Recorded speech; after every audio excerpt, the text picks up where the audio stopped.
ನಮಸ್ಕಾರ. ಸೋನಿ 9 ನ್ಯೂಸ್ಗೆ ಸ್ವಾಗತ. ನಾನು ಪ್ರಭಾವತಿ. ಮೊದಲಿಗೆ ಮುಖ್ಯಾಂಶಗಳು. ಜುಲೈ 13ರಂದು ಬೃಹತ್ ಲೋಕ್ ಅದಾಲತ್. ಸಾರ್ವಜನಿಕರು ಇದರ ಸದುಪಯೋಗ ಪಡೆದುಕೊಳ್ಳಬೇಕು. ನ್ಯಾಯಾಧೀಶ ಪ್ರಕಾಶ್ ಅರ್ಜುನ್ ಬನ್ಸೋಡೆ. ಔರಾದ್ ತಾಲೂಕಿನ ಹೆಡ್ಗಾಪುರದಲ್ಲಿ 33 ಎಕರೆಯಲ್ಲಿ ಗೋಶಾಲೆ ನಿರ್ಮಾಣ. ಕಲ್ಯಾಣ ಕರ್ನಾಟಕ ಭಾಗದಲ್ಲೇ ಇದೇ ಮೊದಲು. ಶಾಸಕ ಪ್ರಭು ಚೌಹಾಣ್. ಕರ್ನಾಟಕದಲ್ಲಿ ಕನ್ನಡಿಗರಿಗೆ ಉದ್ಯೋಗ ಕಾಯ್ದೆ ರೂಪಿಸಲು ಆಗ್ರಹಿಸಿ ಕರ್ನಾಟಕ ರಕ್ಷಣಾ ವೇದಿಕೆ ಧರಣಿ ಸತ್ಯಾಗ್ರಹ. ಜಿಲ್ಲಾ ಪಂಚಾಯತ್ ಸಭಾಂಗಣದಲ್ಲಿ ನಡೆದ ಸಭೆಯಲ್ಲಿ ಮಳೆಗಾಲ ಪ್ರಾರಂಭವಾಗಿರುವುದರಿಂದ ಕಲುಷಿತ ನೀರಿನ ಬಗ್ಗೆ ಎಚ್ಚರದಿಂದಿರಿ. ಸಂಜೀವ್ ಕುಮಾರ್. ಬಿಡಿಎ ಮಾಜಿ ಅಧ್ಯಕ್ಷರ ವಿರುದ್ಧ ಆಯುಕ್ತರು ಪ್ರಕರಣ ದಾಖಲಿಸದೇ ಇರುವ ಕುರಿತು ಮಾಜಿ ಶಾಸಕರು ಅರ್ವಿಲ್ ಕುಮಾರ್ ಅರಳಿ. ಅಹಿಂ ಚಿಂತಕರ ವೇದಿಕೆಯ ವತಿಯಿಂದ 1 ದಿನದ ಸಾಂಕೇತಿಕ ಧರಣಿ ಮೂಲಕ ಮನವಿ. ಅವಿರತ ತಂಡ ಬೆಂಗಳೂರು. ಇವರಿಂದ ಬೆಳ್ಳೂರು ಗ್ರಾಮದ ಸರ್ಕಾರಿ ಪ್ರಾಥಮಿಕ ಶಾಲೆಗೆ ನೋಟ್ ಪುಸ್ತಕಗಳನ್ನು ವಿತರಣೆ ಮಾಡಲಾಯಿತು. ಸುದ್ದಿಯ ವಿವರಗಳು. ಗೌರವಾನ್ವಿತ ರಾಷ್ಟ್ರೀಯ ಕಾನೂನು ಸೇವೆಗಳ ಪ್ರಾಧಿಕಾರ ಮತ್ತು ರಾಜ್ಯ ಕಾನೂನು ಸೇವೆಗಳ ಪ್ರಾಧಿಕಾರದ ನಿರ್ದೇಶನದಂತೆ ಜುಲೈ 13ರಂದು ಬೀದರ್ ಜಿಲ್ಲೆಯಲ್ಲಿ ಬೃಹತ್ ಲೋಕ್ ಅದಾಲತನ್ನು ಹಮ್ಮಿಕೊಳ್ಳಲಾಗಿದೆ ಎಂದು ಗೌರವಾನ್ವಿತ ಪ್ರಧಾನ ಹಿರಿಯ ಸಿವಿಲ್ ನ್ಯಾಯಾಧೀಶರು ಹಾಗೂ ಸಿಜೆಎಂ ಮತ್ತು ಸದಸ್ಯ ಕಾರ್ಯದರ್ಶಿಗಳು ಬೀದರ್ನ ಪ್ರಕಾಶ್ ಅರ್ಜುನ್ ಬನ್ಸೋಡೆ ಹೇಳಿದ್ದರು. ಅವರು ಮಂಗಳವಾರ ಜಿಲ್ಲಾ ಕಾನೂನು ಸೇವೆಗಳ ಪ್ರಾಧಿಕಾರದ ಕಚೇರಿ ಸಭಾಂಗಣದಲ್ಲಿ ಕರೆದ ಪತ್ರಿಕಾಗೋಷ್ಠಿಯಲ್ಲಿ ಮಾಹಿತಿ ನೀಡಿದ್ದರು.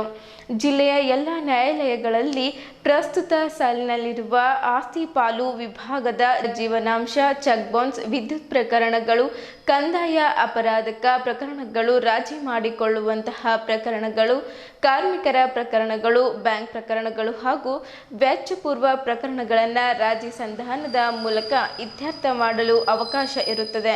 ಇದರ ಸದುಪಯೋಗವನ್ನು ಬೀದರ್ ಜಿಲ್ಲೆಯ ಎಲ್ಲ ಸಾರ್ವಜನಿಕರು ಪಡೆದುಕೊಳ್ಳಬೇಕೆಂದು ಹೇಳಿದ್ದರು. ಈ ಹಿಂದೆ ಮಾರ್ಚ್ 16, 2024ರಂದು ರಾಷ್ಟ್ರೀಯ ಲೋಕ್ ಅದಾಲತ್ಗಳನ್ನು ಹಮ್ಮಿಕೊಳ್ಳಲಾಗಿದ್ದು, ಜಿಲ್ಲೆಯಾದ್ಯಂತ ಒಟ್ಟು 37,679 ಪ್ರಕರಣಗಳನ್ನು ಈ ಲೋಕ್ ಅದಾಲತ್ನಲ್ಲಿ ಇತ್ಯರ್ಥಗೊಳಿಸಲಾಗಿದೆ. ಒಟ್ಟು ಮೊತ್ತ 15,32,91,627 ರೂಪಾಯಿ ಇತ್ಯರ್ಥಗೊಳಿಸಲಾಗಿದೆ. ಇದರಲ್ಲಿ 16,638 ಪೆಂಡಿಂಗ್ನಲ್ಲಿ ಪ್ರಕರಣಗಳನ್ನು ಇತ್ಯರ್ಥಗೊಳಿಸಲಾಗಿದೆ. 10,74,68,058 ರೂಪಾಯಿಗಳನ್ನು ವಸೂಲಾತಿ ಮಾಡಿ ಪರಿಹಾರ ಒದಗಿಸಲಾಗಿದೆ ಎಂದರು. ಜಿಲ್ಲೆಯಾದ್ಯಂತ ಒಟ್ಟು 30,077 ವೆಚ್ಚ ಪೂರ್ವ ಪ್ರಕರಣಗಳಲ್ಲಿ 21,041 ಪ್ರಕರಣಗಳನ್ನು ಇತ್ಯರ್ಥಗೊಳಿಸಿ ಒಟ್ಟು 4,58,23,046 ರೂಪಾಯಿಗಳನ್ನು ವಸೂಲಾತಿ ಮತ್ತು ಪರಿಹಾರ ಒದಗಿಸಲಾಗಿದೆ. ಜಿಲ್ಲೆಯ ಎಲ್ಲ ಬ್ಯಾಂಕ್ಗಳಿಂದ 7,997 ಪ್ರಕರಣಗಳಲ್ಲಿ 136 ಪ್ರಕರಣಗಳನ್ನು ಇತ್ಯರ್ಥಗೊಳಿಸಿ 1,33,47,150 ರೂಪಾಯಿ ಬಾಕಿ ವಸೂಲಿ ಮಾಡಿಸಲಾಗಿದೆ. ನಗರಸಭೆ, ಪುರಸಭೆ, ಗ್ರಾಮ ಪಂಚಾಯತ್ಗಳ ನೀರಿನ ತೆರಿಗೆ ಮತ್ತು BSNL, ಜೆಸ್ಕಾಂ ಬಾಕಿ ಬಿಲ್ಲು ವಸೂಲಾತಿಯಲ್ಲಿ 20,905 ಪ್ರಕರಣಗಳನ್ನು ಇತ್ಯರ್ಥಗೊಳಿಸಿ 3,24,75,896 ರೂಪಾಯಿಗಳನ್ನು ವಸೂಲಿ ಮಾಡಲಾಗಿದೆ. ಒಟ್ಟಾರೆ ಜಿಲ್ಲೆಯಾದ್ಯಂತ ಲೋಕ್ ಅದಾಲತ್ನಲ್ಲಿ 37,679 ಪ್ರಕರಣಗಳನ್ನು ಇತ್ಯರ್ಥಗೊಳಿಸಿ 15,32,91,627 ರೂಪಾಯಿಗಳನ್ನು ಪರಿಹಾರ ವಸೂಲಾತಿ ಮೂಲಕ ಇತ್ಯರ್ಥ ಮಾಡಲಾಗಿದೆ ಎಂದು ಹೇಳಿದ್ದರು. ಜುಲೈ 13ರಂದು ನಡೆಯಲಿರುವ ಈ ಬಾರಿಯ ಲೋಕ್ ಅದಾಲತ್ನಲ್ಲಿ ನ್ಯಾಯಾಲಯದಲ್ಲಿ ಬಾಕಿ ಪೆಂಡಿಂಗ್ ಇರುವ ಪ್ರಕರಣಗಳನ್ನು ಹೆಚ್ಚು ಇತ್ಯರ್ಥಗೊಳಿಸಲು ಯೋಜನೆ ರೂಪಿಸಲಾಗಿದೆ. ಇದಕ್ಕೆಲ್ಲ ಮಾಧ್ಯಮಗಳು ಹೆಚ್ಚು ಪ್ರಚಾರವನ್ನು ಸಾರ್ವಜನಿಕರಿಗೆ ನೀಡಬೇಕು. ಕಳೆದ ಲೋಕ್ ಅದಾಲತ್ಗಿಂತ ಈ ಬಾರಿಯ ಲೋಕ್ ಅದಾಲತ್ನಲ್ಲಿ ಹೆಚ್ಚು ಪ್ರಕರಣಗಳು ರಾಜಿ ಸಂಧಾನದ ಮೂಲಕ ಇತ್ಯರ್ಥಗೊಳಿಸುವ ಗುರಿ ಹೊಂದಲಾಗಿದೆ. ದಿನಾಂಕ 1/6/2024 ಪ್ರಕಾರ ನಮ್ಮ ಜಿಲ್ಲೆಯಲ್ಲಿ ಒಟ್ಟು 27,703 ಪ್ರಕರಣಗಳು ಪೆಂಡಿಂಗ್ ಇದ್ದು, ಹೆಚ್ಚು ಪ್ರಕರಣಗಳನ್ನು ರಾಜಿ ಸಂಧಾನ ಮಾಡುವ ಗುರಿ ಹೊಂದಿದ್ದೇವೆ. ಪ್ರಕರಣ ರಾಜಿ ಮಾಡಿಕೊಳ್ಳುವುದರಿಂದ ಕಕ್ಷಿದಾರನಿಗೆ ನ್ಯಾಯಾಲಯ ಖರ್ಚು ವೆಚ್ಚದ ಉಳಿತಾಯವಾಗಲಿದೆ ಮತ್ತು ಮೇಲ್ಮನವಿ ಮಾಡಲು ಅವಕಾಶ ಇರುವುದಿಲ್ಲ. ಇಬ್ಬರು ಪಕ್ಷಗಾರರು ತಮ್ಮ ದ್ವೇಷ ಮರೆತು ಸುಮಧುರ ಬಾಂಧವ್ಯ ಹೊಂದಲು ಈ ಲೋಕ್ ಅದಾಲತ್ನಲ್ಲಿ ಅವಕಾಶ ಇರುತ್ತದೆ ಎಂದು ಹೇಳಿದ್ದರು. ಕಳೆದ ವರ್ಷಕ್ಕಿಂತ ಈ ವರ್ಷ ಹೆಚ್ಚಿನ ಪ್ರಕರಣ ವಿಲೇವಾರಿಗೊಳಿಸುವ ಗುರಿ ಇದ್ದು, ಜುಲೈ 13ರಂದು ಜಿಲ್ಲೆಯ ಎಲ್ಲ ನ್ಯಾಯಾಲಯಗಳಲ್ಲಿ ಬೆಳಗ್ಗೆ 10 ಗಂಟೆಯಿಂದ ಸಂಜೆ 5 ಗಂಟೆಯವರೆಗೆ ರಾಷ್ಟ್ರೀಯ ಲೋಕ್ ಅದಾಲತ್ ನಡೆಯಲಿದ್ದು, ಜಿಲ್ಲೆಯ ಹೆಚ್ಚಿನ ಜನರು ಈ ಲೋಕ್ ಅದಾಲತ್ನಲ್ಲಿ ಭಾಗವಹಿಸಿ ಇದರ ಸದುಪಯೋಗ ಪಡೆದುಕೊಳ್ಳಬೇಕು ಎಂದು ನ್ಯಾಯಾಧೀಶ ಪ್ರಕಾಶ್ ಅರ್ಜುನ್ ಬನ್ಸೋಡೆ ಹೇಳಿದ್ದರು. ಈ ಪತ್ರಿಕಾಗೋಷ್ಠಿಯಲ್ಲಿ ಜಿಲ್ಲಾ ಕಾನೂನು ಸೇವಾ ಪ್ರಾಧಿಕಾರದ ಸಿಬ್ಬಂದಿಗಳಾದ ಜಗದೀಶ್ವರ್ ದೊರೆ, ಆಕಾಶ್ ಸಜ್ಜನ್, ಜೀವನ್, ನಾಗರಾಜ್, ಪ್ರೀತಿ, ಈರಮ್ಮ ಸೇರಿದಂತೆ ಇತರರು ಉಪಸ್ಥಿತರಿದ್ದರು. ಗೌರವಾನ್ವಿತ ರಾಷ್ಟ್ರೀಯ ಕಾನೂನು ಸೇವೆಗಳ ಪ್ರಾಧಿಕಾರ ಮತ್ತು ರಾಜ್ಯ ಕಾನೂನು ಸೇವೆಗಳ ಪ್ರಾಧಿಕಾರ ಅವರ ನಿರ್ದೇಶನದಂತೆ ದಿನಾಂಕ 13/7/2024ರಂದು ನಮ್ಮ ಬೀದರ್ ಜಿಲ್ಲೆಯಲ್ಲಿ ರಾಷ್ಟ್ರೀಯ ಲೋಕ್ ಅದಾಲತನ್ನು ಎಲ್ಲ ನ್ಯಾಯಾಲಯಗಳಲ್ಲಿ ಹಮ್ಮಿಕೊಳ್ಳಲಾಗಿದೆ. ಈ ಒಂದು ಎಲ್ಲ ನ್ಯಾಯಾಲಯಗಳಲ್ಲಿ ಜೀವನಾಂಶ ಪ್ರಕರಣಗಳನ್ನು, ಆಸ್ತಿ ಪಾಲು ವಿಭಾಗ ಪ್ರಕರಣಗಳನ್ನು, ಚೆಕ್ ಬೌನ್ಸ್ ಪ್ರಕರಣಗಳನ್ನು ಮತ್ತು ಅಪರಾಧಿಕ ಪ್ರಕರಣಗಳಲ್ಲಿ ರಾಜಿ ಆಗತಕ್ಕಂಥ ಪ್ರಕರಣಗಳನ್ನು, ಬ್ಯಾಂಕ್ ಪ್ರಕರಣಗಳನ್ನು ಮತ್ತು ವ್ಯಾಜ್ಯಪೂರ್ವ ಪ್ರಕರಣಗಳನ್ನು ರಾಜ್ಯ ಸಂಧಾನದ ಮೂಲಕ ಇತ್ಯರ್ಥಪಡಿಸಲು ಈ ಒಂದು ನಾವು ರಾಷ್ಟ್ರೀಯ ಲೋಕ್ ಅದಾಲತನ್ನು ಹಮ್ಮಿಕೊಂಡಿದ್ದೇವೆ. ಈ ಒಂದು ರಾಷ್ಟ್ರೀಯ ಲೋಕ್ ಅದಾಲತಲ್ಲಿ ಸಾರ್ವಜನಿಕರಿಗೆ ತುಂಬ ಅನುಕೂಲ ಇದೆ. ರಾಜ್ಯ ಸಂಧಾನ ಮಾಡಿ ಪ್ರಕರಣಗಳ ಮುಗಿಸುವುದರಿಂದ ಅವರಿಗೆ ನೆಮ್ಮದಿ ಜೀವನ ಸಿಗುತ್ತದೆ. ಆಮೇಲೆ ಕೇಸ್ ರಾಜಿಯಾದ ಸಂದರ್ಭದಲ್ಲಿ ಇಬ್ಬರಿಗೂ ನ್ಯಾಯ ಸಿಗುತ್ತೆ. ಕೋರ್ಟಿನ ಖರ್ಚು ವೆಚ್ಚಗಳು ಉಳಿತಾಯ ಆಗುತ್ತೆ. ಈ ಒಂದು ರಾಷ್ಟ್ರೀಯ ಲೋಕ್ ಅದಾಲತ್ದಿಂದ ಸಾರ್ವಜನಿಕರಿಗೆ ತುಂಬ ಅನುಕೂಲ ಇದೆ. ಆ ನಿಟ್ಟಿನಲ್ಲಿ ಈ ಒಂದು ಸದುಪಯೋಗ ಪಡಿಸಲಿಕ್ಕೆ ನಾವು ಸಾರ್ವಜನಿಕರಿಗೆ ತಿಳಿಸಲು ತಮ್ಮ ಮಾಧ್ಯಮದ ಒಂದು ಹೆಚ್ಚು ಪತ್ರಿಕೆಗಳಲ್ಲಿ ಪ್ರಕಟಿಸುವ ಮೂಲಕ, ದೃಶ್ಯ ಮಾಧ್ಯಮಗಳಲ್ಲಿ ಪ್ರಚಾರ ಮಾಡುವ ಮೂಲಕ ಪ್ರಚಾರಗೊಳಿಸಬೇಕೆಂದು ನಾನು ತಮ್ಮಲ್ಲಿ ಕೋರುತ್ತೇನೆ.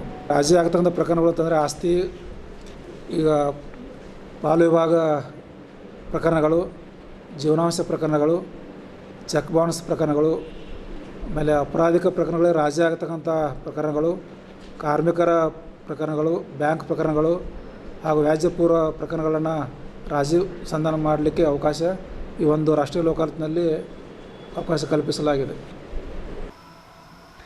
ಔರಾದ್ ತಾಲೂಕಿನ ಹಡ್ಗಾಪುರದಲ್ಲಿರುವ ಸರ್ಕಾರಿ ಗೋಶಾಲೆ ವೀಕ್ಷಣೆ ಮಾಡಿದ ಮಾಜಿ ಸಚಿವ ಶಾಸಕ ಪ್ರಭು ಚವ್ಹಾಣ್, ನನ್ನ ಅವಧಿಯಲ್ಲಿ ಕೈಗೊಂಡ ಕಾಮಗಾರಿಗಳು ಸ್ಥಗಿತಗೊಂಡಿವೆ.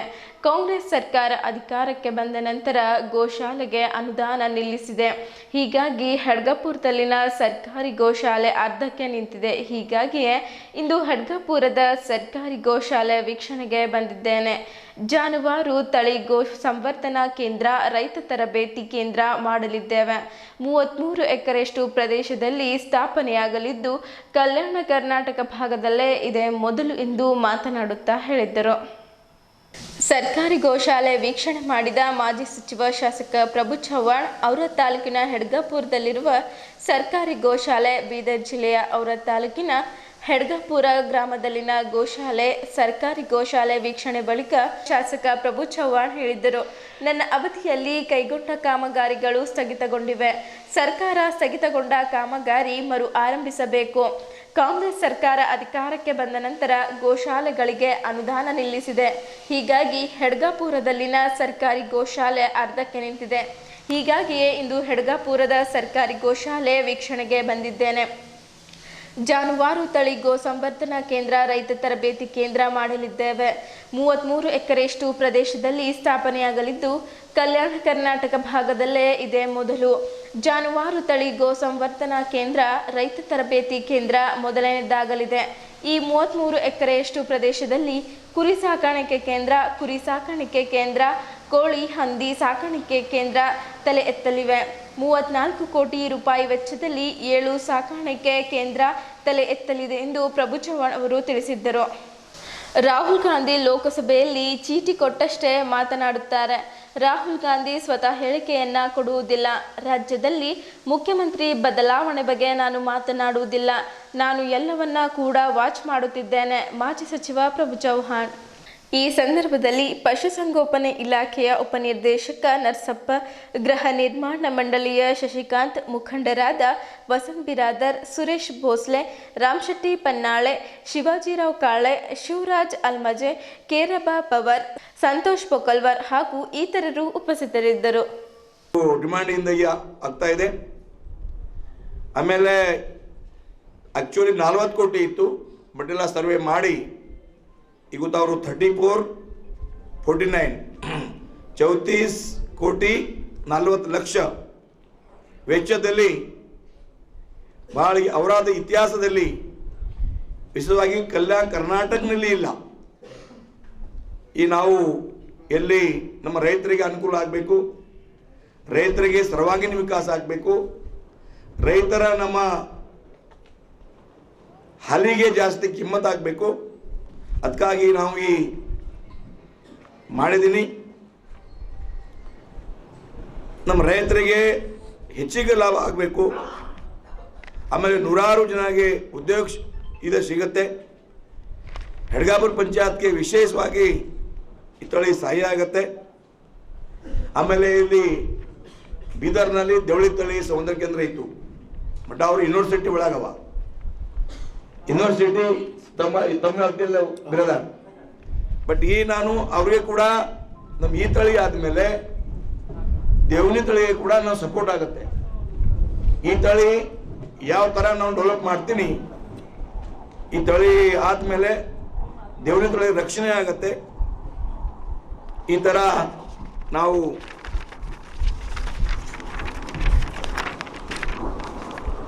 ಇಲ್ಲಿ ಯಾವ ಥರ ನಾನು ಏನೇನು ಮಾಡ್ತೀವಿ ನಮ್ದೇ. ನಾವು ದೇಸಿ ಜಾನುವಾರು ಹಸುಗಳು ಸಾಗಣೆ ಘಟಕ, ಈ ಘಟಕಕ್ಕೆ 7,25,00,000 ದೇಸಿ ಜಾನುವಾರು ಹಸುಗಳು ಸಾಗಾಣಿಕೆ ಘಟಕ ಶೇಡ್, ದೊಡ್ಡ ಶೇಡ್ ನಿರ್ಮಾಣ ಆಗುತ್ತೆ. ಆಮೇಲೆ ಜೊತೆಗೆ ಎಮ್ಮೆ ಸಾಗಣೆ ಘಟಕ, ಜಾನುವಾರು ಸೆಪ್ರೇಟು, ಎಮ್ಮೆ ಸೆಪ್ರೇಟು, ಈ ಬಿ ದೊಡ್ಡ ಶೇಡ್ ಆಗುತ್ತೆ. ಜೊತೆಗೆ ಕೂರಿ ಸಾಗಾಣಿಕೆ ಘಟಕ, ಕೂರಿಗೆ ಬಿ ಸೆಪ್ರೇಟ್ ಶೇಡ್ ಆಗುತ್ತೆ. ಈ ಘಟಕ ಸೆಪ್ರೇಟ್ ಬೇರೆ ಬೇರೆ ತಳಿ. ಹಂದಿ ಸಾಗಾಣಿಕೆ, ಹಂದಿ ಕೂಡ ಇಲ್ಲಿ ಈ ಘಟಕ ಕೂಡ ಸೆಪ್ರೇಟ್ ಆಗುತ್ತೆ. ಕುರಿ ಸಾಗಾಣಿಕೆಗೆ ನಾವು ಫಸ್ಟು ಎಮ್ಮೆ ಸಾಗಾಣಿಕೆಗೆ 5,87,00,000 ವೆಚ್ಚದಲ್ಲಿ, ಕುರಿ ಸಾಗಾಣಿಕೆ 2,06,00,000 ವೆಚ್ಚದಲ್ಲಿ, ಹಂದಿ ಸಾಗಾಣಿಕೆ ಘಟಕವು 3,02,58,000 ಮೇಕೆ ಸಾಗಾಣಿಕೆ ಘಟಕವು 2,06,51,000 ಕೋಳಿ ಸಾಗಾಣಿಕೆಗೆ 2,20,00,000 ರೈತರ ತರಬೇತಿ ಘಟಕ ಹಾಗೂ ವಸತಿಗೃಹ ನಿರ್ಮಾಣ. ಮೇನ್ ರೈತರಿಗೆ ತರಬೇತಿ ಆಗಬೇಕು, ರೈತರೇ ಈ ಬಗ್ಗೆ ಪೂರ್ತಿ ಮಾಹಿತಿ ಆಗಬೇಕು, ಎಲ್ಲ ರೈತರಲ್ಲಿ ಬರಬೇಕು. ಅವರ ತಾಲೂಕಾ ಸಂಪೂರ್ಣ ರೈತರಲ್ಲಿ ಬರಬೇಕು. ಅವ್ರ ಟ್ರೈನಿಂಗ ಯಾವ ಥರ ಮಾಡಬೇಕು, ಟ್ರೈನಿಂಗ್ ಕೊಡಬೇಕು. ಈಗ ರೈತರಿಗೆ ಘಟಕ ಹಸು ಹಾಗೂ ವಸತಿ ಗೃಹ ನಿರ್ಮಾಣಕ್ಕೆ 2,25,00,000. ಆಮೇಲೆ ವಸತಿ ಗೃಹಗಳ ನಿರ್ಮಾಣ ಹಾಗೂ ಇತರೆ ಕೆಲಸಗಳಿಗೆ 75 ಎಲ್ಲ ಸೇರಿದ್ರೆ 34,49 ಜಾಸ್ತಿ ಬಿ ಆಗ್ಬೋದು. ನಮ್ಮ ಬೇರೆ ಬೇರೆ ಏನು ಮಾಡಿ, ಯಾಕಂದರೆ ನಮ್ಮ ಫಸ್ಟ್ ಹೇಳಿದ್ರು RIDP ನಲ್ಲಿ ನಾನು ಮಂಜೂರು ಮಾಡಿದ್ದೀನಿ. RIDP ನಾನು ಪುನಃ ಕಡೆ ಹೋಗಿದ್ದೀನಿ. ಅವರು ನಮ್ಮ ಮೊನ್ನೆ ಹೇಳಿದ್ರು ಒಂದೇ ಮಾಡಿ ಹೇಳಿದ್ರು, ಒಂದೇ ಜಾನುವಾರು ಹಸುಗಳು ಮಾಡ್ರಿ. ನಾನು ಇಲ್ಲ ಹೇಳಿದ್ದೀನಿ. ಎಮ್ಮೆ ಮಾಡ್ರಿ, ಇಲ್ಲ. ನಾನು ಪೂರ್ತಿ 7 ಘಟಕ ಆದರೆ ನೂರಾರು ಜನ ಇಲ್ಲಿ ಡಿ ಗ್ರೂಪ್ ಸೇರ್ಬೋದು, ಡಾಕ್ಟರ್ ಒಂದು 33 ಮೇಲೆ ಆಗಬೇಕು ಅಂದರೆ ನೂರಾರು ಜನ ಕೆಲಸ ಸಿಗಬೇಕು. ಅದಕ್ಕಾಗಿ ಈ ನಾನು ಮಂತ್ರಿ ಆದ ತಕ್ಷಣ ನಮ್ಮದು ಸಂಕಲ್ಪ ಇತ್ತು, ನಮ್ಮ ಔರಾದ್ ತಾಲೂಕಿಗೆ ನಮ್ಮ ಅವಧಿಯಲ್ಲಿ ನಮ್ಮ ಡಿಪಾರ್ಟ್ಮೆಂಟ್ ಕಡೆಯಿಂದ ಏನು ಘಟಕ ಮಾಡಬೇಕು. ಇದು ತುಂಬ ಎಲ್ಲ ಕರ್ಬದಿಂದ ಆಗಿದೆ. 1 ವರ್ಷ ಲೇಟ್ ಆಗಿದೆ, ಚಿಂತೆ ಇಲ್ಲ. ನಿನ್ನೆ ಮಂತ್ರಿಗೆ ಮಾತಾಡಿದ್ದೀನಿ, ಆಮೇಲೆ ಇನ್ಚಾರ್ಜ್ ಮಿನಿಸ್ಟರ್ಗಳು ಮಾತಾಡಿದ್ದೀನಿ. ಅವ್ರು ಹೇಳಿದ್ರು ತಾವು ಚಾಲು ಮಾಡ್ಬೋದು ಜಲ್ದಿ. ನಾನು ಚಾಲು ಮಾಡ್ಲಿಕ್ಕೆ ಕೂಡ ಅಧಿಕಾರಿಗೆ ಮಾತಾಡ್ತಾ ಇದ್ದೀನಿ. ನಮ್ಮದೇ ಏನು ಗುರಿ ಇದೆ. ಆಮೇಲೆ ನಾನು ಅಧಿಕಾರಿಗೆ ಪದೇ ನಾನು ಬರ್ತೀವಿ ವಿಸಿಟ್ ಮಾಡ್ಲಿಕ್ಕೆ. ಕೆಲಸ ಕ್ವಾಲಿಟಿ ಆಗಬೇಕು, ಕೆಲಸ ಜಲ್ದಿ ಪ್ರಾರಂಭ ಮಾಡಬೇಕು, ಎಸ್ಟಿಮೇಟ್ ಪ್ರಕಾರ ಕೆಲಸ ಆಗಬೇಕು. ಕಾಲಾವಧಿನಲ್ಲಿ ಯಾವ ಕಾಲಾವಕಾಶ ನಾನು ಫಿಕ್ಸ್ ಮಾಡ್ತೀನಿ, ಈ ಕಾಲಾವಕಾಶ ಕೂಡ ಕೆಲಸ ಮುಗಿಸ್ಬೇಕು. ಆಮೇಲೆ ನಮ್ಮ ರೈತರಿಗೆ ನಮ್ಮ ತಾವು ಅನ್ನದಾತಾಗಿ ಎಲ್ಲರಿಗೆ ಸಹಾಯ ಆಗಬೇಕು. ಎಲ್ಲರಿಗೆ ಟ್ರೈನಿಂಗ್ ಸೆಂಟರ್ ಆದಮೇಲೆ ಒಂದೇ ತರಬೇತಿ, ಬೇರೆ ಬೇರೆ ತರಬೇತಿ ಬೇರೆ ಬೇರೆ ಥರದ ಹಸುಗಳೇ ಪೂರ್ತಿ ಇವರನ್ನು ನಾನು ಯಾವ ಥರ ಮಂತ್ರಿ ಆದ ಬೇರೆ ಬೇರೆ ನಾನು ಮಾಡಿದ್ದೀವಿ, ಭಾಳ ಕೆಲಸ ತಮ್ಮ ಕುಟುಂಬದಲ್ಲಿ ಮಾಡಿದ್ದೀವಿ. ಕರ್ನಾಟಕ ಇತಿಹಾಸದಲ್ಲಿ ಗೋಹತ್ಯೆ ಕಾನೂನು ಆಗಲಿ, ಪ್ರಾಣಿ ಸಹಾಯವಾಣಿ ಕೇಂದ್ರ ಆಗಲಿ, ಪ್ರಾಣಿ ಕಲ್ಯಾಣ ಮಂಡಳಿ ಆಗಲಿ, ಭಾಳ 192 ಆಂಬುಲೆನ್ಸ್, ಪಶು ಸಂಜೀವನಿ ಆಗಲಿ ಭಾಳ ಮಾಡಿದ್ದೀನಿ. ಯಾಕೋ ಎಲ್ಲ ನಿಂತು ಹೋಗಿದೆ. ನೋಡ್ರಿ, ಈ ಗೋಶಾಲಾ 1 ಕೋಟಿ ಮಾಡಿದ್ದೀನಿ, 1 ಜನವರಿ ಇಲ್ಲ. ಸರ್ಕಾರಕ್ಕೆ ನಾನು ಪದೇ ಪದೇ ಪತ್ರ ಕೂಡ ಬರೆದಿದ್ದೀನಿ ಮುಖ್ಯಮಂತ್ರಿಗೆ. ಅದರಲ್ಲಿ ಮುಖ್ಯಮಂತ್ರಿಜಿ CM ಹೇಳಿದ್ರು ಮಾಡ್ಕೊಡ್ತೀನಿ ಹೇಳಿದ್ರು. ಡಿಪಾರ್ಟ್ಮೆಂಟ್ ಮಂತ್ರಿ ವೆಂಕಟೇಶ್ಗೆ ಹೇಳ್ತೀನಿ, ಸರ್ ಇದೆಲ್ಲ ಚಾಲೂ ಮಾಡ್ರಿ, ಮಾಡಿದ್ದೀನಿ. ನಮ್ಮ ಟೈಮ್ನಲ್ಲಿ ನಾನು ಎಲ್ಲ ಗೋಮಾಲಾ ಜಾಗ ಆಯ್ಕೆ ಮಾಡಿ ಪ್ರತಿ ಜಿಲ್ಲೆಗೆ ಗೋಶಾಲಾ ಎಲ್ಲಿ ಹೋಗಲ್ಲ, ಯಾಕಂದ್ರೆ ನಮ್ಮ ತೊಳೆ ಸ್ವಾತಂತ್ರ್ಯ ಕೇಂದ್ರಕ್ಕೆ ಹರಟ್ ಆಗಬೇಕು ತಮ್ಮ ಮುಂದೆ. ಆಮೇಲೆ ಅವ್ರು ವಿರೋಧಿ ಪಕ್ಷದಲ್ಲಿ ಮಾತಾಡಲಿ, ಟು ದ ಪಾಯಿಂಟ್ ಮಾತಾಡಲಿ, ಸ್ಟ್ರೈಕ್ ಮಾಡಲಿ, ಏನ್ ಭೀ ಮಾಡಲಿ, ಬಟ್ ಅವರು ಹಿಂದೂ ಇಲ್ಲ ಅವ್ರ ಸರ್ಟಿಫಿಕೇಟ್ ಕೊಡ್ಬೇಕಾ? ಅವ್ರ ಸರ್ಟಿಫಿಕೇಟ್ ಅವರು ಯಾರು ಅವರು? ಹೀಗಾಗಿ ಅವ್ರಿಗೆ ಅವ್ರಿಗೆ ಏನಾಗಲ್ಲ, ಯಾರು ಚೀಟಿ ಕೊಡ್ತಾರೆ ಮಾತಾಡ್ತಾರೆ. ಅವ್ರು ಹಿಂಗೆ ಮಾತಾಡಲ್ಲ, ನೋಡಿ ಮಾತಾಡ್ತಾರೆ. ಯಾರು ಭೀ ಅವರು ದೋಸ್ತ್ ಚಿಟ್ಟಿ ಕೊಟ್ರೆ ಹೇಳ್ಬಿಡ್ತಾರೆ. ಆಮೇಲೆ ಗಲ್ತಿ ಹೋಗಿ ಆ ಗಲ್ತಿ ಹೇಳ್ತಾರೆ. ರಾಹುಲ್ ಗಾಂಧಿ ಇಲ್ಲ, ಎಲ್ಲ ಕಾಂಗ್ರೆಸ್ ಅವರು ಸಮೀಕ್ಷೆ ಕೇಳಬೇಕು. ರಾಹುಲ್ ಗಾಂಧಿ ಹೇಳಿಕೆ ಕೊಡಲ್ಲ, ಚಿಟ್ಟಿ ಕೊಡ್ತಾರೆ, ಅವ್ರು ಹೇಳ್ತಾರೆ. ಅದಕ್ಕಾಗಿ ಪೂರಾ ಟೀಮ್ ಕಾಂಗ್ರೆಸ್ಗೆ ಯಾವ ಟೈಮ್ 3 ಟೈಮ್ ಬಿ ಸುತ್ತ ಸಿಕ್ಕಿಲ್ಲ. फिर भी ಹೆಂಗೆ ಅವು ಚಿಟ್ಟಿ ಮೇಲೆ ಚಿಟ್ಟಿ ಕಾರ್ಬಾರ ಪೂರ. ಅದಕ್ಕಾಗಿ ಮೋದಿ ಏನು ಬೇಡ್ರಿ, ಮೋದಿ ಅವ್ರ ಕನ್ಕರ ಆಗುತ್ತೆ. ಎಷ್ಟು ಅವ್ರು ಹೇಳ್ತಾರೆ, ಎಷ್ಟು ನಮ್ಮ ಮೋದಿಜಿ ಮಜಬೂತ್ ಆಗ್ತಾರೆ. ಆಮೇಲೆ ವಿಕಾಸ್ ಕೂಡ ಮಜಬೂತ್ ಮಾಡ್ತಾರೆ. ಸರ್ಕಾರ ದಿವಾಳ. ನಾನು ಹೇಳ್ತಾ ಇದ್ದೀನಿ, ಬೇರೆ ಸ್ಕೀಮ್ ಮಾಡ್ರಿ, ನಮ್ಮ ಕರ್ಮಚಾರಿ ಸ್ಯಾಲರಿ ಆಗ್ತಾ ಇಲ್ಲ. ಇನ್ನೇವನು IS ಅಧಿಕಾರಿ ನಾವು ಹೆಸರು ಹೇಳಲ್ಲ, IS ಅಧಿಕಾರಿ ಹೇಳಿದ್ರು, ಏನು ಸರ್ ಏನಾಗ್ತಾ ಇದೆ? ಏನು ಹೇಳಿ ಸರ್, ಸ್ಯಾಲರಿ ಆಗ್ತಾ ಇಲ್ಲ. ಏನು ಹೇಳ್ಬೇಕು ಹೇಳ್ರಿ, ಏನು ಹೇಳಬೇಕು? ನಾವು ವಿರೋಧ ಮಾಡ್ಬೇಕು ಹೇಳ್ತಾ ಇಲ್ಲ. ಈ ಎಲ್ಲ ತಾವು ತಮ್ಮ ಟಿವಿ ಬಂದಿದೆ, ನಾವು ಹೇಳ್ತಿರ್ತಿಲ್ಲ, ತಾವೆಲ್ಲ ಸಾಕ್ಷಿ ಇದ್ರಿ. ಈ 1 ವರ್ಷ ಆಗಿದೆ, 1 ವರ್ಷಕ್ಕಿಂತ ಜಾಸ್ತಿ ಆಗಿದೆ. ಏನೇನು ಹೇಳ್ತಾ ಇದೆ ರಾಜ್ಯದಲ್ಲಿ ತಾವು ಗಮನಿಸ್ತಾ ಇದ್ದೀರಿ. ಎಲ್ಲ ಪ್ರಿಂಟ್ ಮೀಡಿಯಾ ಎಲ್ಲ ಕಡೆ ಬರ್ತಾ ಇದೆ, ಬ್ರೇಕಿಂಗ್ ನ್ಯೂಸ್ ಬರ್ತಾ ಇದೆ, ಯಾವ ಏನೇನು ಮಾಡ್ತಾ ಇದ್ದಾರೆ. ಅದಕ್ಕಾಗಿ ನಾವು ಹೇಳಕ್ಕೆ ಇರ್ತಿಲ್ಲ ತಮ್ಮೆಲ್ಲ ಗೊತ್ತಿದೆ. ನಮ್ಮ BJP ಇದ್ದೀನಿ, ಅವ್ರು ತೀರ್ಮಾನ ಮಾಡಬೇಕು. ಅವರೇ 100% ಆಗ್ತಾರೆ. ನಾನು ವೇಟ್ ಆ್ಯಂಡ್ ವಾಚ್ ಮಾಡ್ತಾ ಇದ್ದೀನಿ, ವೇಟ್ ಆ್ಯಂಡ್ ವಾಚ್, ದೇಖ್ತೇ ರಹೋ. ನಾನು ಏನು ಹೇಳ್ತಾ ಇಲ್ಲ, ಅವರೇ ಬಡ್ಕೊಡ್ತಾರೆ, ಅವರೇ ಜಗಳ ಮಾಡ್ತಾ ಇದ್ದಾರೆ, ಅವರೇ ಮಾಡ್ತಾರೆ ಎಲ್ಲ. ಅವ್ರಿಗೆ ಈ ಜಾಸ್ತಿ ಆಗಿದೆ, ಅವ್ರಿಗೆ ಗ್ಯಾರಂಟಿ ಮಾಡ್ಲಿಕ್ಕೆ ಆಗ್ತಾ ಇಲ್ಲ. ಅದಕ್ಕಾಗಿ ನಾವು ಶಿಮ್ ಆಗಬೇಕು, ತಾವು ಶಿಮ್ ಆಗಬೇಕು. ನಾನು ಹೇಗೆ ಮಾಡಿ, ನಾನು ವಿರೋಧಿ ಪಕ್ಷ, ನಾನು ವೇಟ್ ಮಾಡ್ತಾ ಇದ್ದೀನಿ. ನಾನು ಏನು ಹೇಳಲ್ಲ, ಅವರು ಶಿಮ್ ಆಗ್ತಾರೋ ಬಿಡ್ತಾರೋ ಕಾಂಗ್ರೆಸ್ ವಿಷಯ, ಅವ್ರ ಮುನಪಲ್ಲಿ ನಾನು ಹೇಳಿ. ಕರ್ನಾಟಕದಲ್ಲಿ ಕನ್ನಡಿಗರಿಗೆ ಉದ್ಯೋಗ ಕಲ್ಪಿಸಲು ಕಾಯ್ದೆ ರೂಪಿಸಬೇಕು ಎಂದು ಆಗ್ರಹಿಸಿ ಕರ್ನಾಟಕ ರಕ್ಷಣಾ ವೇದಿಕೆ ಕಾರ್ಯಕರ್ತರು ಸೋಮವಾರ ಬೀದರ್ನ ಡಾಕ್ಟರ್ ಅಂಬೇಡ್ಕರ್ ವೃತ್ತ ಸಮೀಪದ ಅತಿಥಿ ಗೃಹದ ಎದುರು ಧರಣಿ ನಡೆಸಿದರು. ಕರ್ನಾಟಕ ರಕ್ಷಣಾ ವೇದಿಕೆಯ ಜಿಲ್ಲಾ ಘಟಕದ ಪ್ರಧಾನ ಕಾರ್ಯದರ್ಶಿ ವಿಶ್ವನಾಥ್ ಗೌಡ ಅವರು ಮುಖ್ಯಮಂತ್ರಿಗಳಿಗೆ ರಕ್ತದಲ್ಲಿ ಬರೆದ ಪತ್ರ, ಕರ್ನಾಟಕದ ನೆಲದಲ್ಲಿ ಕನ್ನಡಿಗರಿಗೆ ಉದ್ಯೋಗ ಕಲ್ಪಿಸುವ ಕಾಯ್ದೆ ರೂಪಿಸಿ ಜಾರಿಗೊಳಿಸಲು ಒತ್ತಾಯಿಸಿ ಕರ್ನಾಟಕ ರಕ್ಷಣಾ ವೇದಿಕೆಯ ಕಾರ್ಯಕರ್ತರು ನಗರದ ಡಾಕ್ಟರ್ BR ಅಂಬೇಡ್ಕರ್ ವೃತ್ತದ ಸಮೀಪದ ಅತಿಥಿ ಗೃಹದ ಎದುರು ಸೋಮವಾರ ಧರಣಿ ಸತ್ಯಾಗ್ರಹ ನಡೆಸಿದ್ದರು.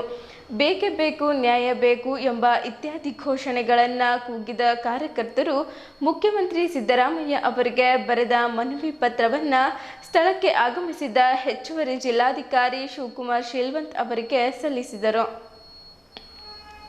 ರಾಜ್ಯಕ್ಕೆ ಇದರ ರಾಜ್ಯಗಳಿಂದ ದೊಡ್ಡ ಪ್ರಮಾಣದ ವಲಸೆ ಅವ್ಯಾಹತವಾಗಿ ನಡೆದುಕೊಂಡು ಬಂದಿದೆ. ರಾಜಧಾನಿ ವಲಸೆಯಿಂದ ಬಸವಳಿದ್ದು ಹೋಗುತ್ತಿದೆ. ಇದರ ಪರಿಣಾಮವು ಸಮೂಹದ ಮೇಲಾಗುತ್ತಿದ್ದು ಕನ್ನಡ ನೆಲದಲ್ಲಿ ಕನ್ನಡಿಗರಿಗೆ ಉದ್ಯೋಗ ಸಿಗದಂತಾಗುತ್ತಿದೆ ಎಂದು ಧರಣಿಯ ನೇತೃತ್ವ ವಹಿಸಿದ ವೇದಿಕೆಯ ಜಿಲ್ಲಾ ಘಟಕದ ಅಧ್ಯಕ್ಷ ಸೋಮನಾಥ್ ಮುದೋಳ್ ಬೇಸರ ಹೊರಹಾಕಿದ್ದರು.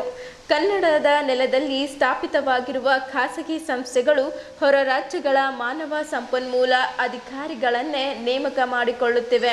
ತಮ್ಮ ರಾಜ್ಯದ ಯುವಕ ಯುವತಿಯರನ್ನ ಕರೆತಂದು ಉದ್ಯೋಗ ಕೊಡುತ್ತಿದೆ. ಇದರಿಂದಾಗಿ ಖಾಸಗಿ ಸಂಸ್ಥೆಗಳಲ್ಲಿ ಕನ್ನಡಿಗರ ಪ್ರಮಾಣ ದಿನೇ ದಿನೇ ಕುಸಿಯುತ್ತಿದೆ. ಪರಿಸ್ಥಿತಿ ಹೀಗೆಯೇ ಮುಂದುವರೆದರೆ ಕನ್ನಡ ನೆಲದಲ್ಲಿ ಕನ್ನಡಿಗರೇ ಅತಂತ್ರರಾಗುವ ಸ್ಥಿತಿ ಬಂದೊದಗಲಿದೆ ಎಂದು ಆತಂಕ ವ್ಯಕ್ತಪಡಿಸಿದ್ದರು. ಕೈಗಾರಿಕಾ ಉದ್ಯೋಗ ಸ್ಥಾಯಿ ಆದೇಶ ಕಾಯ್ದೆ 1946ರ ಅನ್ವಯ ರಾಜ್ಯ ಸರ್ಕಾರ ಬಲಿಷ್ಠ ಕಾನೂನು ರೂಪಿಸಿ ಕನ್ನಡಿಗರಿಗೆ ಉದ್ಯೋಗ ಮೀಸಲಾತಿ ಒದಗಿಸಬೇಕು. ಎಲ್ಲ ಖಾಸಗಿ ಸಂಸ್ಥೆಗಳ ಸಿ ಮತ್ತು ಡಿ ದರ್ಜೆಯ 100% ಹುದ್ದೆಗಳನ್ನು ಕನ್ನಡಿಗರಿಗೆ ಮೀಸಲಿಡಬೇಕು. ಈ ಥರ ಹುದ್ದೆಗಳಲ್ಲಿ ಕನ್ನಡಿಗರಿಗೆ 80% ಮೀಸಲು ಕೊಡಬೇಕು. ರಾಜ್ಯ ಸರ್ಕಾರಿ ಸಂಸ್ಥೆಗಳು ಮತ್ತು ಸಾರ್ವಜನಿಕ ವಲಯದ ಘಟಕಗಳಲ್ಲಿ ಕನ್ನಡಿಗರಿಗೆ 100% ಮೀಸಲಾತಿ ಕಲ್ಪಿಸಬೇಕು. ಕೇಂದ್ರ ಸರ್ಕಾರದ ಇಲಾಖೆಗಳು ಮತ್ತು ಸಾರ್ವಜನಿಕ ವಲಯದ ಘಟಕಗಳ ಸಿ ಮತ್ತು ಡಿ ದರ್ಜೆಯ ಉದ್ಯೋಗಗಳಲ್ಲಿ ಕನ್ನಡಿಗರಿಗೆ 100% ಮೀಸಲು ಒದಗಿಸಬೇಕು. ರಾಜ್ಯ ಕೇಂದ್ರ ಸರ್ಕಾರದ ಇಲಾಖೆಗಳು ಸಾರ್ವಜನಿಕ ವಲಯದ ಘಟಕಗಳಲ್ಲಿ ಕನ್ನಡಿಗರಿಗೆ ಉದ್ಯೋಗ ಮೀಸಲಾತಿ ಕೊಡಿಸುವಲ್ಲಿ ವಿಫಲರಾಗುವ ಅಧಿಕಾರಿಗಳ ವಿರುದ್ಧ ಕ್ರಮ ಕೈಗೊಳ್ಳುವ ಅವಕಾಶವನ್ನು ಉದ್ದೇಶಿತ ಕಾನೂನಿನಲ್ಲಿ ಅಳವಡಿಸಬೇಕು.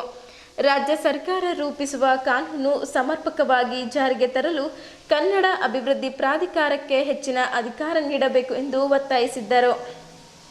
ವೇದಿಕೆಯ ಜಿಲ್ಲಾ ಘಟಕದ ಉಪಾಧ್ಯಕ್ಷರಾದ ಸೋಮಶೇಖರ್ ಸಜ್ಜನ್, ಉದಯಕುಮಾರ್ ಅಷ್ಟೂರೆ, ಪ್ರಧಾನ ಕಾರ್ಯದರ್ಶಿ ವಿಶ್ವನಾಥ್ ಗೌಡ, ಸಂಘಟನಾ ಕಾರ್ಯದರ್ಶಿ ಮಾಳ್ಸಕಾಂತ್ ವಾಗೆ, ಪದಾಧಿಕಾರಿಗಳಾದ ವಿವೇಕ್ ನಿರ್ಮಳೆ, ದತ್ತಾತ್ರಿ ಅಲ್ಲಂಕೇರೆ, ಶಿವರುದ್ರ ತೀರ್ಥ, ಉದಯಕುಮಾರ್ ಅಷ್ಟೂರೆ, ಬೀದರ್ ತಾಲೂಕು ಘಟಕದ ಅಧ್ಯಕ್ಷ ವೀರ್ಶೆಟ್ಟಿ ಗೋಸ್ಪೂರೆ, ಮಲ್ಲಿಕಾರ್ಜುನ್ ಬುಧೇರ, ನಾಗೇಶ್ ಮನ್ನಳ್ಳಿ, ಗಣೇಶ್ ಮರ್ಕಲ್, ಮಹೇಶ್ ಕಾಪ್ಸೆ, ಅನಿಲ್ ಹೊಡ್ಗೆ, ಹನುಮಂತ್ ಮುಸ್ತಾಪುರೆ, ಪ್ರದೀಪ್ ಬಿರಾದರ್, ತುಕಾರಾಮ್ ಜಯರಾಮ್ ಮೊದಲಾದವರು ಇದ್ದರು. ಕರ್ನಾಟಕ ರಕ್ಷಣಾ ವೇದಿಕೆಯ ರಾಜ್ಯಾಧ್ಯಕ್ಷರಾದ ಮಾನ್ಯ ನಾರಾಯಣಗೌಡರ ನೇತೃತ್ವದಲ್ಲಿ ಇಡೀ 31 ಜಿಲ್ಲಾ ಕೇಂದ್ರಗಳಲ್ಲಿ ಇವತ್ತು ಕನ್ನಡಿಗರ ಮಕ್ಕಳಿಗೆ ಉದ್ಯೋಗದಲ್ಲಿ ಮೀಸಲಾತಿ ನೀಡಬೇಕು, ಡಾಕ್ಟರ್ ಸರೋಜಿನಿ ಮಹಿಷಿ ವರದಿಯನ್ನು ಸಂಪೂರ್ಣವಾಗಿ ಜಾರಿಗೆ ತರಬೇಕಂತೇಳಿ ಒಂದು ದಿನದ ಸಾಂಕೇತಿಕ ಧರಣಿಯನ್ನು ನಾವು ಎಲ್ಲ ಜಿಲ್ಲಾ ಕೇಂದ್ರಗಳಲ್ಲಿ ಮಾಡ್ತಾ ಇದ್ದೆವು. ಇದು ಪ್ರಾರಂಭ ಅಷ್ಟೇ. ಮಾನ್ಯ ಮುಖ್ಯಮಂತ್ರಿಗಳೇ, ನೀವು ಬಹುರಾಷ್ಟ್ರೀಯ ಕಂಪನಿಗಳಿಗೆ ನೀವು ಮಣೆ ಹಾಕ್ತಾಯಿದ್ರಿ, ನಮ್ಮ ನೆಲದ ಮಕ್ಕಳಿಗೆ ನೀವು ಅನ್ಯಾಯ ಮಾಡ್ತಾಯಿದ್ರಿ, ನಮ್ಮ ನೆಲ ತೊಗೋತಾಯಿದ್ರಿ, ನಮ್ಮ ವಿದ್ಯುತ್ ತೊಗೋತಾಯಿದ್ರಿ, ನಮ್ಮ ಮಕ್ಕಳಿಗೆ ನೀವು ಕೆಲಸ ಕೊಡ್ತಾಯಿಲ್ಲ. ಆ ಕಂಪನಿಯವರು ಸಣ್ಣ ಹೊಲಸು ಬಾತ್ರ ಕೆಲಸ, ವಾಚ್ಮ್ಯಾನ್ ಕೆಲಸ, ಪ್ಯೂನ್ ಕೆಲಸ ಮಾತ್ರ ನಮ್ಮ ಮಕ್ಕಳಿಗೆ ಕೊಡ್ತಾ ಇದ್ದಾರೆ. ಬೇರೆ ಬೇರೆ ದೊಡ್ಡ ದೊಡ್ಡ ಹುದ್ದೆಗಳಲ್ಲಿ ಅವರೇ ಇದ್ದಾರೆ, ಹೊರ ರಾಜ್ಯದವರೇ. UP ಆಗಿರ್ಬೋದು, ಬಿಹಾರ್ ಆಗಿರ್ಬೋದು, ಗುಜರಾತ್ ಆಗಿರ್ಬೋದು, ಮಹಾರಾಷ್ಟ್ರ ಆಗಿರ್ಬೋದು, ತೆಲಂಗಾಣ ಆಗಿರ್ಬೋದು, ಆಂಧ್ರ ಪ್ರದೇಶ ಆಗಿರ್ಬೋದು, ತಮಿಳುನಾಡು, ಕೇರಳ, ಹೊರ ರಾಜ್ಯದವರಿಗೆ ಮನೆ ಹಾಕ್ತಾಯಿದ್ದೀರಿ. ನಮ್ಮ ರಾಜ್ಯದ ಮಕ್ಕಳಿಗೆ ಎಲ್ಲೂ ಕೆಲಸ ಸಿಗ್ತಾ ಇಲ್ಲ. ಮಾನ್ಯ ಮುಖ್ಯಮಂತ್ರಿಗಳೇ, ಕೂಡಲೇ ತಾವೇನು ಕನ್ನಡ ನಾಮಫಲಕ ಕಡ್ಡಾಯ ಯಾವ ರೀತಿಯನ್ನು ಸುಗ್ರೀವಾಜ್ಞೆ ಮಾಡಿದ್ರಿ, ಅದೇ ರೀತಿಯಾಗಿ ಸರೋಜಿನಿ ಮಹಿಷಿ ವರದಿ ಸಹ ಸಂಪೂರ್ಣವಾಗಿ ಜಾರಿಗೆ ತರಬೇಕು. ಎಲ್ಲ ಮಕ್ಕಳಿಗೆ ಉದ್ಯೋಗ ಕೊಡಬೇಕು ಮತ್ತು ಅವರಿಗೆ ಹೆಚ್ಚಿನ ರೀತಿಯಲ್ಲಿ ಅನುಕೂಲ ಆಗ್ತಕ್ಕಂಥ ಒಂದು ಆದೇಶವನ್ನು ಜಾರಿಗೆ ತರಬೇಕಂತೇಳಿ ಮಾನ್ಯ ಮುಖ್ಯಮಂತ್ರಿಗಳಿಗೆ ನಾನು ಎಚ್ಚರಿಕೆ ನೀಡ್ತಾ ಇದ್ದೀನಿ. ಬರುವ ಆಗಸ್ಟ್ ತಿಂಗಳಲ್ಲಿ ಏನು ನಾಮಫಲಕದ ಯಾವ ಥರ ಐತಿಹಾಸಿಕ ಹೋರಾಟ ಆಯಿತು ಗೋಕಾಕ್ ಮಾದರಿ ಚಳವಳಿಯಲ್ಲಿ, ಅದೇ ಥರ ಈ ಕನ್ನಡಿಗರ ಉದ್ಯೋಗದ ವಿಷಯದಲ್ಲಿ ಅದೇ ಥರ ರಾಜ್ಯಾದ್ಯಂತ ನಾವು ಕನ್ನಡಿಗರು ದಂಗೆ ಹೇಳಬೇಕಾಗ್ತದೆ ಅಂತೇಳಿ ಮೂಲಕ ಮಾನ್ಯ ಮುಖ್ಯಮಂತ್ರಿ ಹೇಳಕ್ಕೆ ಇಷ್ಟಪಡ್ತೀನಿ. ಮಳೆಗಾಲ ಪ್ರಾರಂಭವಾಗಿರುವುದರಿಂದ ಗ್ರಾಮೀಣ ಪ್ರದೇಶದಲ್ಲಿ ಕಲುಷಿತ ನೀರುಗಳಿಂದ ಪರಿಣಾಮ ಬೀರುವ ಸಾಧ್ಯತೆಗಳು ಹೆಚ್ಚಾಗಿರುವುದರಿಂದ ಗ್ರಾಮೀಣ ಪ್ರದೇಶದಲ್ಲಿ ಫೀಲ್ಡ್ ಟೆಸ್ಟ್ ಕಿಟ್ ಮೂಲಕ ಕುಡಿಯುವ ನೀರನ್ನು ಪಂಚಾಯಿತಿ ಹಂತದಲ್ಲಿ ಪರೀಕ್ಷಿಸಿಕೊಳ್ಳಬಹುದು ಎಂದು ಬೀದರ್ನ ಗ್ರಾಮೀಣ ಕುಡಿಯುವ ನೀರು ಮತ್ತು ನೈರ್ಮಲ್ಯ ಉಪವಿಭಾಗದ ಸಹಾಯಕ ಕಾರ್ಯಪಾಲಕ ಸಂಜೀವ್ ಕುಮಾರ್ ಶೆಳ್ಕೆ ಅವರು ತಿಳಿಸಿದ್ದರು. ಅವರು ಸೋಮವಾರ ಬೀದರ್ ಜಿಲ್ಲಾ ಪಂಚಾಯತ್ ಸಭಾಂಗಣದಲ್ಲಿ ಹಮ್ಮಿಕೊಂಡಿದ್ದ ಜಲ್ ಜೀವನ್ ಮಿಷನ್ ಮತ್ತು ಸ್ವಚ್ಛ ಭಾರತ್ ಮಿಷನ್ ಯೋಜನೆಗಳಲ್ಲಿ ಮಾಹಿತಿ, ಶಿಕ್ಷಣ ಮತ್ತು ಸಂದರ್ಶನ ಹಾಗೂ ಮಾನವ ಸಂಪನ್ಮೂಲ ಅಭಿವೃದ್ಧಿ ಕಾರ್ಯಕ್ರಮಗಳ ಕುರಿತು ಪಂಚಾಯಿತಿ ಅಭಿವೃದ್ಧಿ ಅಧಿಕಾರಿಗಳಿಗೆ ಫೀಲ್ಡ್ ಟೆಸ್ಟ್ ಕಿಟ್ ಹಾಗೂ HOS ಕುರಿತು ದಿನದ ತರಬೇತಿ ಕಾರ್ಯಕ್ರಮವನ್ನು ಉದ್ಘಾಟಿಸಿ ಮಾತನಾಡಿದರು. ಕಲುಷಿತ ನೀರು ಕಂಡುಬಂದರೆ ಕೂಡಲೇ ಅಂತಹ ಜಲಮೂಲಗಳನ್ನು ಸ್ಥಗಿತಗೊಳಿಸಬೇಕು ಎಂದು ಅವರು ಎಲ್ಲ ಪಂಚಾಯಿತಿ ಅಭಿವೃದ್ಧಿ ಅಧಿಕಾರಿಗಳಿಗೆ ಸೂಚಿಸಿದರು. ಜಿಲ್ಲಾ ಕುಡಿಯುವ ನೀರು ತಪಾಸಣಾ ಪ್ರಯೋಗಾಲಯದ ಸಿಬ್ಬಂದಿಗಳಿಂದ ಫೀಲ್ಡ್ ಟೆಸ್ಟ್ ಕಿಟ್ ಹಾಗೂ HOS ಬಳಸುವ ವಿಧಾನ ಹಾಗೂ ಕಲುಷಿತ ನೀರು ಸೇವನೆಯಿಂದ ಆಗುವ ದುಷ್ಪರಿಣಾಮಗಳ ಬಗ್ಗೆ ವಿವರವಾದ ಮಾಹಿತಿಯನ್ನು ಎಲ್ಲ ಪಂಚಾಯತ್ ಅಭಿವೃದ್ಧಿ ಅಧಿಕಾರಿಗಳಿಗೆ ನೀಡಿದ್ದರು.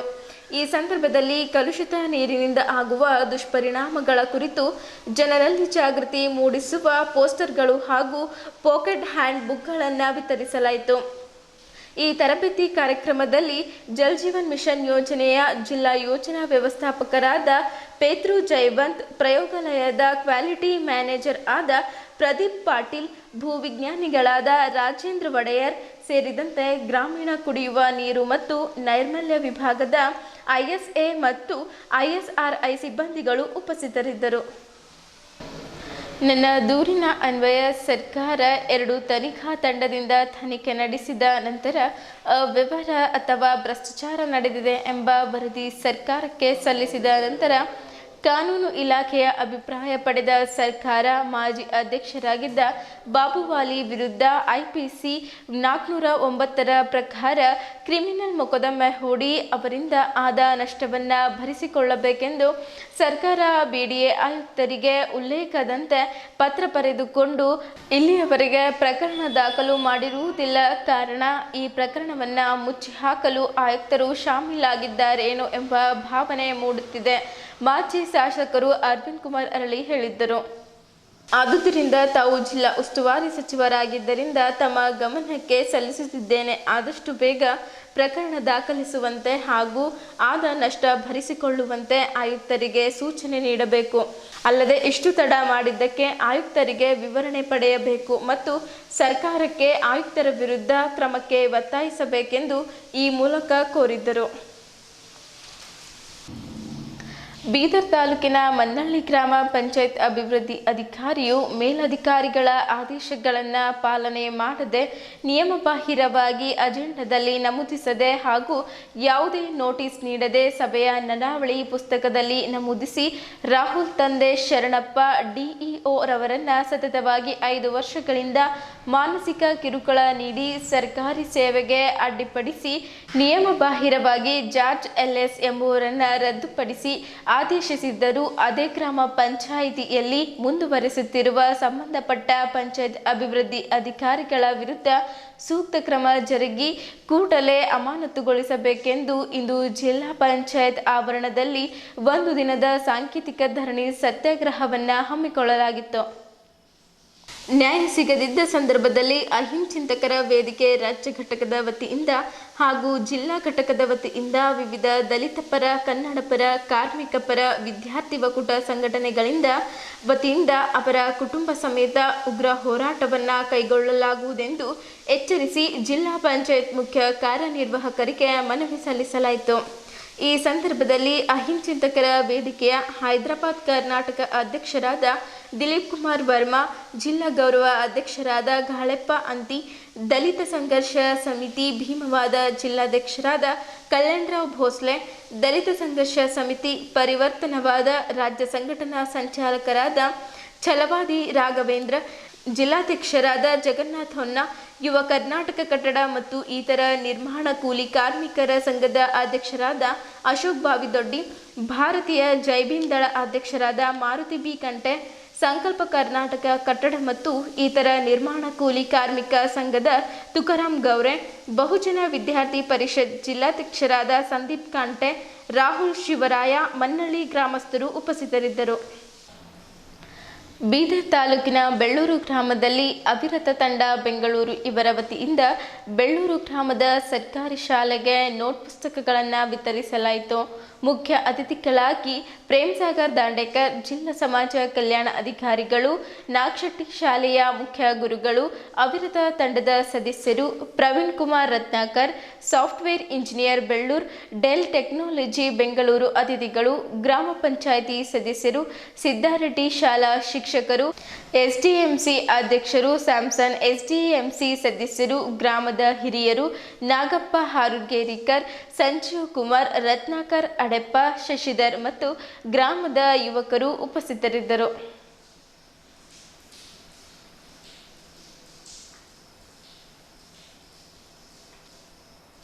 ಇಲ್ಲಿಯವರೆಗೂ ಸುದ್ದಿ ಕೊಟ್ಟಿದ್ದು ನಾನು ಪ್ರಭಾವತಿ. ಮುಂದಿನ ಸುದ್ದಿಯೊಂದಿಗೆ ಮತ್ತೆ ಭೇಟಿಯಾಗೋಣ. ವಂದನೆಗಳು.